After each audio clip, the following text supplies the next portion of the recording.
toko lahy sy tokobavy manaraka hatrany ty fandarantsika zany malaza ity.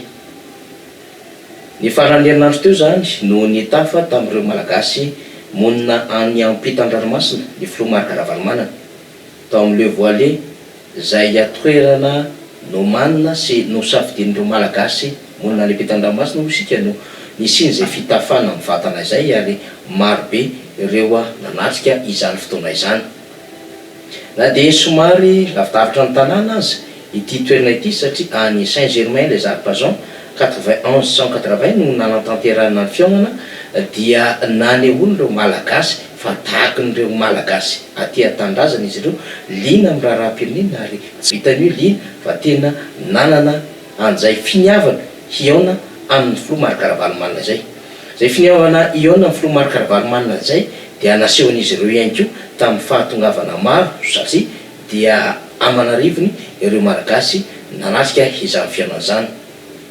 Tamin'ity fiainana ity no nitondrany filoha Marc Ravalomanana ny fahitany zava-misy taty Madagasikara nandritry ny fotoana maro izay nitetezany commune district ary faritra ary nahavitany congrès party ny antokotiky Madagasikara tamin'ny faritra 9 tany ho any ary nahavitana ihany koa congrès national lehibe ho an'izany antoko tiky Madagasikara izany.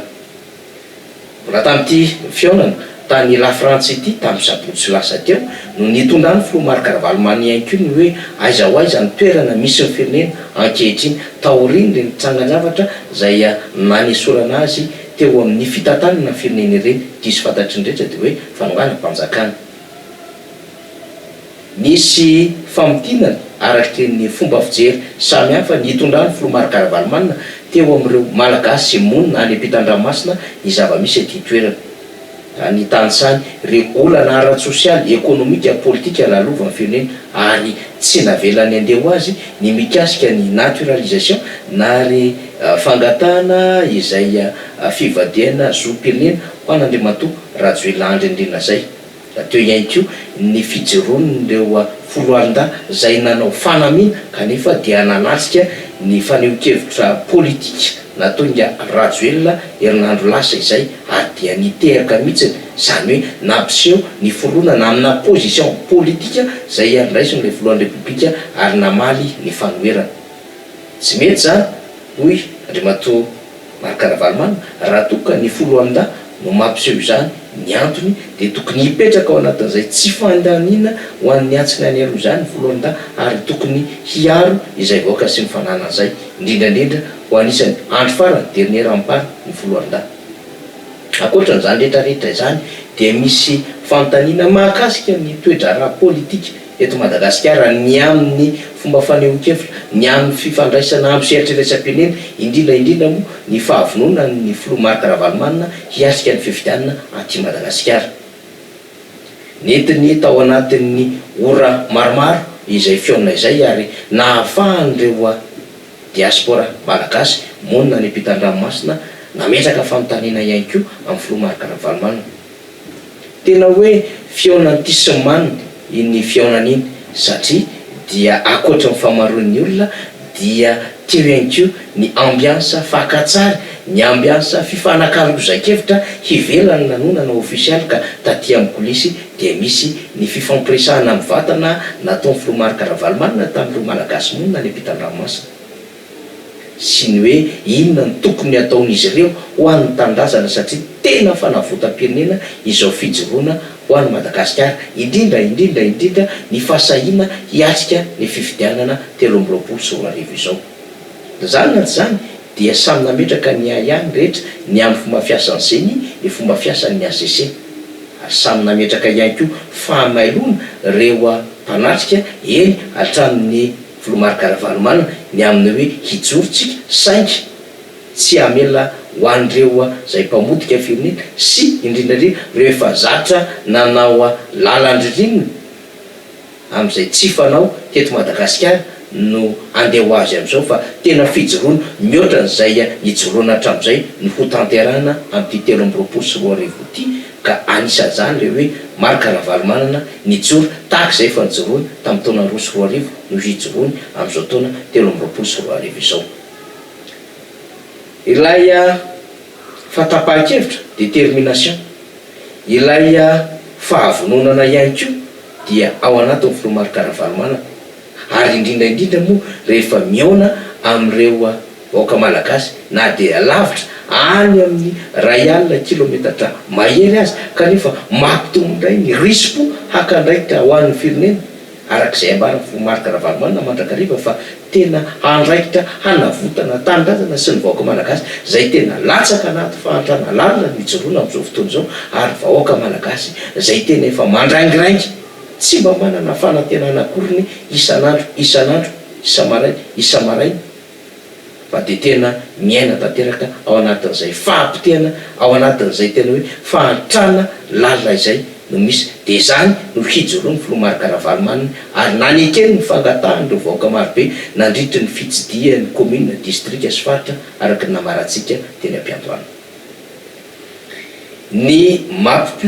dia tsy noadinoa ny filomaron-karavalomana ny nilaza azy, ny resaka azy, nanambara azy, ary ny tanisa fohifohy amin'ireo dingana roa samihafa zay hitondrany filomaron-karavalomana ny firenena raha toa ka homeny vahoaka malagasy fitokisana ao aoriana zany fifidianana zany. Ka fitohizan-draharaha tamin'ny MAP voalohany sy faharoa no nanambarany filomaron-karavalomana izany.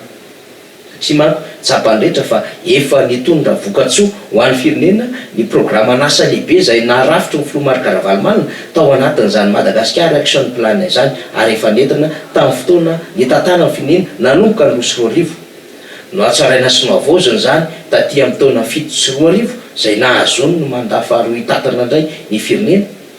ary io no hatsarainy hifanaraka ny toetrandro, ary misy ihany koa zay hoe hifandraisany amin'ny fitombon'ny mponina sy filan'ny mponina ankehitriny, ary hamoana ny fahavoazan'ny firenena ao anatin'izany antsana mangitsikitsika zany. Dia izay fitohizany fahombiazana tany amin'ny MAP voalohany sy ny MAP faharoa zay no hoentina any anatin'ny MAP+, dia misy arak'izany mizazoro na hoe fampanarahana mifanaraka amin'ny vanim-potoana sy fitsinjovana ihany koa ny filana ankapobean'ny mponina maika amin'izao fotoana izao, sy ny fanatanterahana amin'ireo fitohizan-draharaha amin'ny alalan'ireo tetikasa lehibe heverin'ny filomaron-karavalomana hivoahana anatin'izany fanitrana izany. Tena naharesy lahatra an'ireo malagasy monina lehibe tan-dranomasina, tahaka ny naharesy lahatra an'ireo mpikatroka mpanohana ary mpakafy ny filomaron-karavalomana nandritry ny congrès national ny fandraisana izany MAP+ izany. Fotoana fampielezan-kevitra moa dia tsy maintsy hitondra fanazavana bebe kokoa noho izany ny filomaron-karavalomana, fa eto dia ahitana taratra ny aminy hoe efa misy zay fiomanana lehibe hitondra fanjakana izany, ary efa any aminy vahaolana sy ny lakile zay hanavitra ity Madagasikara ity, fa ny fahavononany rehetra sisa sy ny tatsoro ahafahana ho tonga amin'izany fifidianana fanafotam-pirenena izany no tena hitasotra sy andrasana amin'ny rehetra mandritra ity fifidianana 2024 ity.